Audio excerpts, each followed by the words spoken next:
It was just before noon on Friday that both the National Hockey League and the NHL Players Association released a statement that the Jets and Dustin Byfuglien have reached an agreement after the suspension by the Jets back in the fall, effectively terminating Byfuglien's contract, making him a free agent. Dustin Byfuglien leaving $14 million on the table with the contract that he was owed by Winnipeg. Elliotte Friedman's here, one of our NHL insiders. We just got off the phone with Kevin Cheveldayoff, the Jets general manager, who outlined the entire timeline. He said it was on September 11th, on the eve of training camp, that he and Byfuglien met.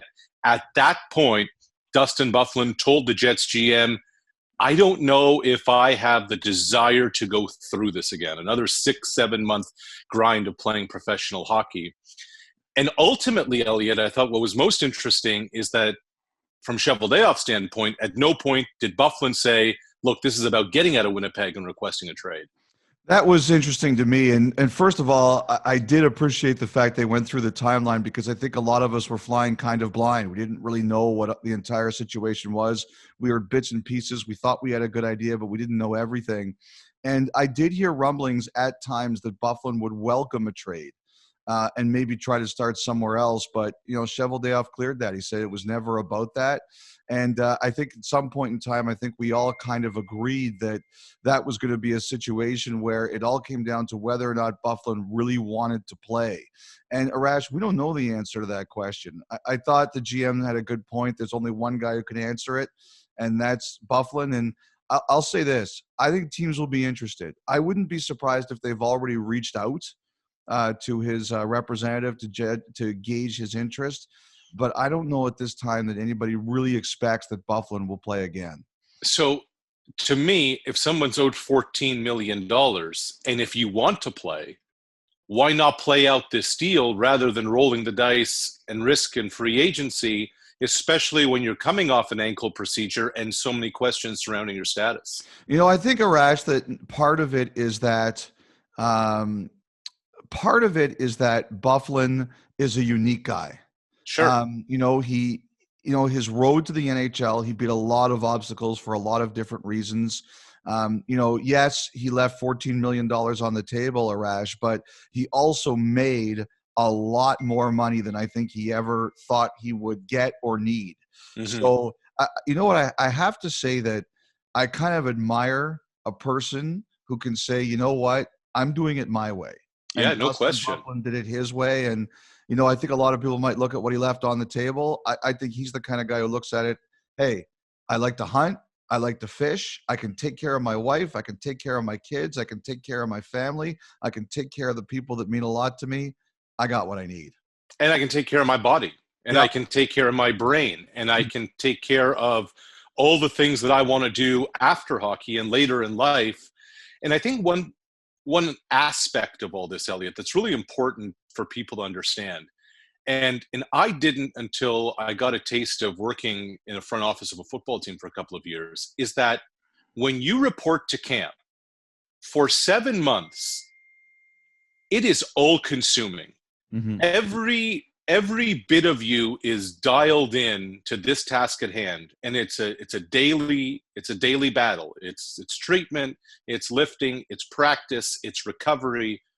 You have to be all in, and if mentally you are not all in on this, it's just not going to work for you. That's true, and I think there was an added physical issue to this. Byfuglien had some injuries last year, missed some time. He's had concussion issues in the past. He had a bad ankle injury last year. And I asked about the concussion issues, and I was told that was not as much the issue as the ankle.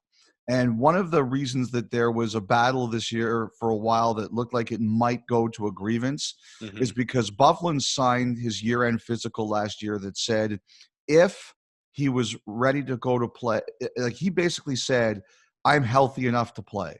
And I think he thought that he'd take the whole summer off and his ankle would get healthy and he'd be ready to go at the beginning of the year. And at the end of last summer, when he started skating again, his ankle wasn't healthy. And I think, knowing how much he plays and the way he plays and the physical marvel that he is, I just think he said it, as you kind of pointed out there, Arash, I don't want to do this all year. I don't want to deal with pain all year. And I think that was the thing that kind of threw the wrench into this, is that his ankle never healed as much as he thought it would or hoped it would. Now, procedurally, Elliotte, we rarely see this, that a contract gets terminated.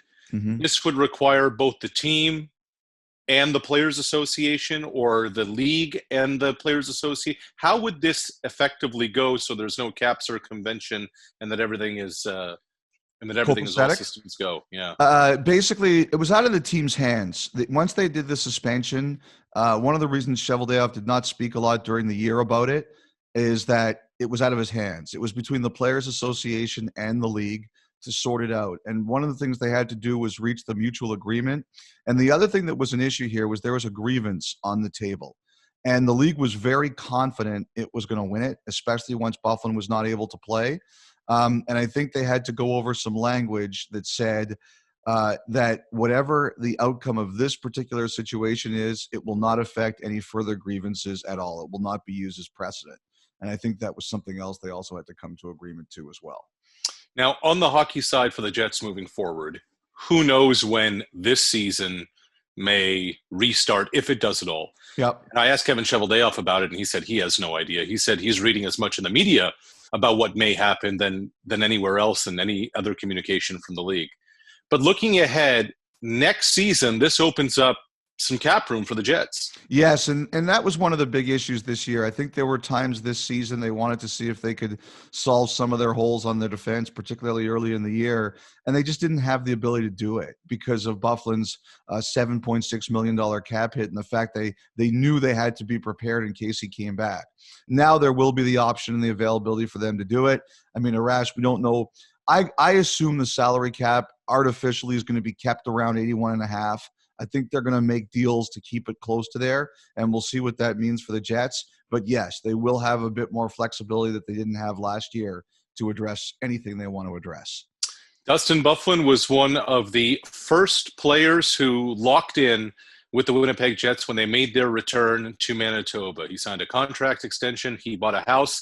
But on Friday, the 17th day of April, his contract terminated, ending his time in the capital of that province. Elliotte Friedman. I just want to say, Arash, before we wrap up, I thought it was great the Jets on their Twitter feed put out a video thanking him, because it was nasty at times this year. There was a lot of frustration, and Kevin Cheveldayoff has a long history with Byfuglien going back to their days in the Blackhawks organization, and they handled it with class.